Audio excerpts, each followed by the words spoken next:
Dear Brother Oblates and Oblate Associates, we live in a time when, among other things, many of us have discovered that alongside the need of freedom, there is the need for belonging, of being members of something larger than ourselves.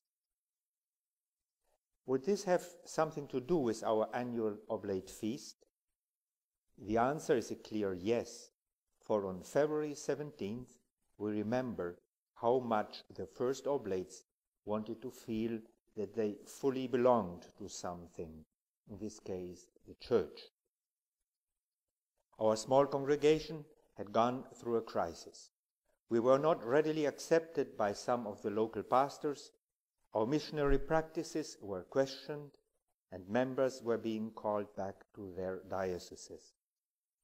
So they came to ask themselves, do we have a place in the Church or not? Does our congregation belong to it or not?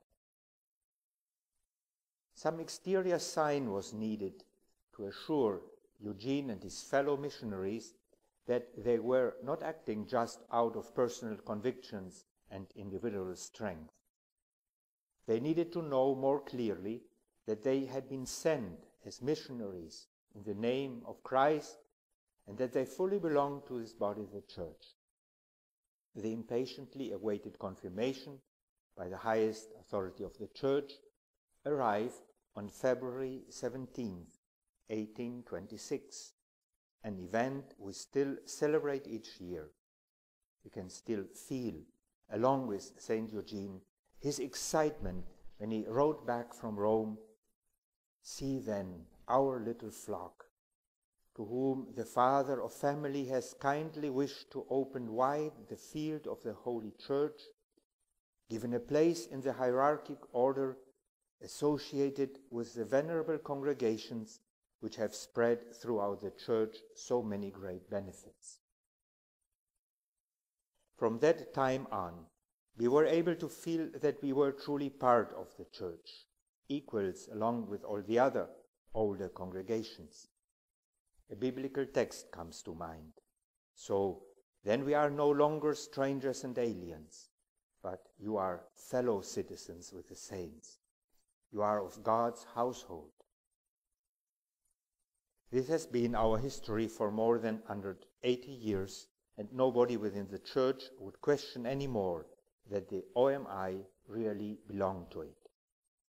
But looking back, we should perhaps ask ourselves, is our desire to belong to the Church and to the congregation as part of it still as lively as at the beginning? If we bear the name of religious and missionaries, then once in a while we should question ourselves. Is our first loyalty still to Jesus Christ and his body, the Church? Or have we become to belong more to other communities, for instance, our natural family, or our cultural group, or a circle of friends? Is our commitment to God, who has called us into the oblate congregation, actually like an oblation, a total self-giving, or just like taking on a job to be done?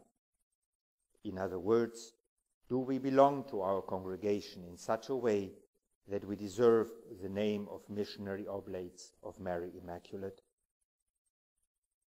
February 17th is the celebration of our belonging as congregation to the Church and as members to the congregation. The intensity of this being part of depends on each one's free individual choice. We should be proud to belong to a group which since 1826 occupies a place of honor in God's household. Let us keep working on becoming ever stronger and healthier members of our congregation, thus contributing to the vigor of Christ's body, the Church. In the world of today, Christ has no other limbs than that he can use, but people like us. I wish to all of us a happy feast of February 17th. Thank you.